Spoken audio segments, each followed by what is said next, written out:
Il était une fois dans un pays loin d'ici un empereur qui était si coquet qu'il changeait d'habit à chaque instant. Tous les jours, l'empereur montrait un nouveau vêtement, et il parcourait les rues de la ville pour se faire admirer. Pour lui plaire, les courtisans lui faisaient force compliments. « Oh, sire, quelle élégance! Ce velours sied si bien à votre majesté !»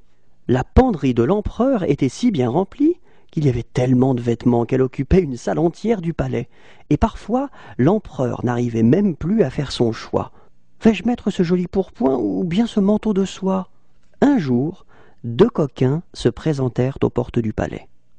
On leur avait souvent parlé du petit travers de son propriétaire. Les rusés pensaient pouvoir en profiter pour remplir agréablement leur bourse vide depuis beaucoup trop longtemps.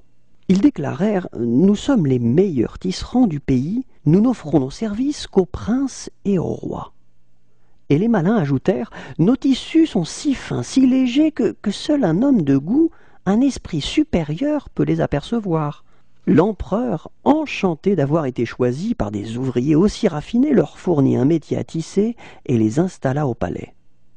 Il ignorait que les deux coquins faisaient semblant de travailler et qu'ils revendaient les fils d'or et de soie qu'il leur donnait. Le Premier ministre vint voir les tisserands. L'empereur l'avait chargé de vérifier que le travail avançait comme il le souhaitait. Les filous lui montrèrent fièrement rien du tout, en disant « Oh, voyez cette couleur unique, cette transparence magnifique !» Quand l'empereur lui demanda des nouvelles de son tissu, le ministre ennuyé n'osa pas lui avouer qu'il n'avait rien vu. « Il va me prendre pour un idiot et me renvoyer aussitôt, se dit-il. Alors il assura « Oh, une merveille, une finesse sans pareille !» Les deux compères annoncèrent enfin que le tissage était fini. Il était temps de coudre l'habit. L'empereur arriva pour l'essayage. À son tour, il ne vit rien du tout, mais n'osa pas le dire aux filous. Alors ceux-ci ajoutèrent « Oh, sans souliers assortis, l'effet sera gâché !» L'empereur enfila le pourpoint imaginaire et mit à ses pieds d'invisibles souliers. Les deux coquins félicitèrent l'empereur. « Oh, votre majesté porte la toilette avec une élégance parfaite !» Et tout naturellement, ils demandèrent leur paiement. Le souverain voulait tant son habit qu'il crut le voir vraiment. Il organisa un défilé pour le montrer à tous ses fidèles sujets.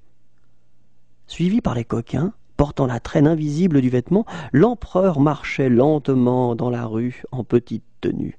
Et tous l'acclamaient en criant « Bravo, qu'il est beau !» car ils savaient que seuls les idiots ne voyaient pas le tissu. Mais voilà qu'un petit enfant, qui n'était pas au courant, s'exclama en riant « Ah, l'empereur est en chemise et il a les pieds nus !» Les gens réalisèrent soudain que c'était la vérité.